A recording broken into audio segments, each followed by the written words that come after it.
P&O plays a role in ending the cruise ban for 2 more countries, and our vaccination rule changes on the horizon.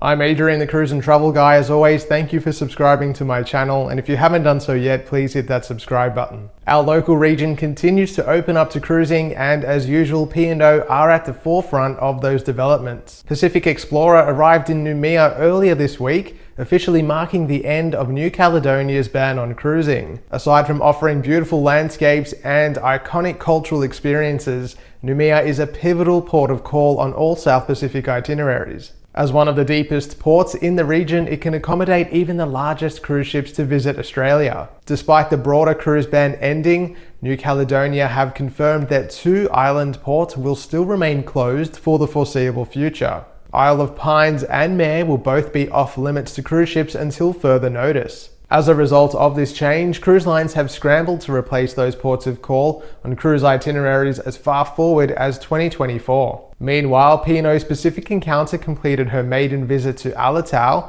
in Papua New Guinea this week. Her visit marked the end of the cruise ban in Papua New Guinea. P&O's first Grand Class ship is currently sailing on a 10-night PNG and Conflict Islands itinerary. Royal Caribbean and Celebrity Cruises have both changed one of their cruise health policies. Crew members across both lines are no longer required to wear a mask while on duty. The change comes amidst a continual relaxation of cruise health policies around the world and better reflects acceptable practices both on land and in the air. Carnival this week announced that children aged 11 and under will no longer require a vaccine exemption in order to sail on board the line's locally based Splendor and Luminosa. As of October 5th, only guests aged 12 and over with medical conditions preventing vaccination will need to apply for vaccine exemption. The exemption program was instituted by local cruise lines in order to meet the Australian government's health regulations, which stipulate that 95% of all guests on board must be fully vaccinated for COVID-19. That means that the remaining 5% of passengers are allowed to board provided they have a vaccine exemption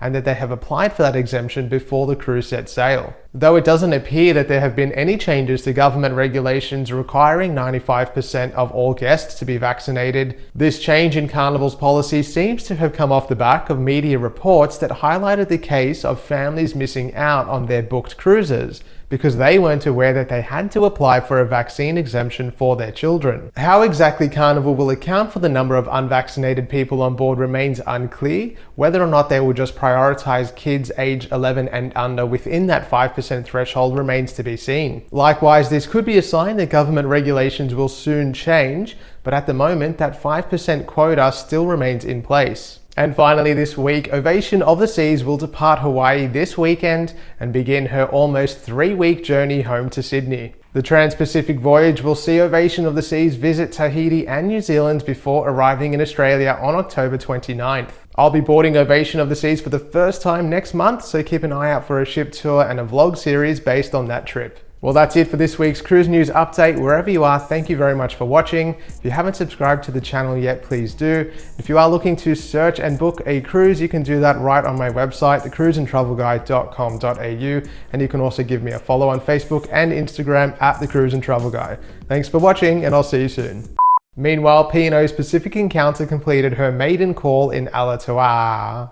The change comes amidst a continual relaxation of cruise health policies around the world, and will no longer need to have an exemption applied for in order to sail on board their locally based 12 and over that have a valid medical exemption to...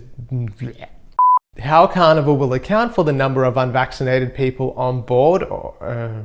what?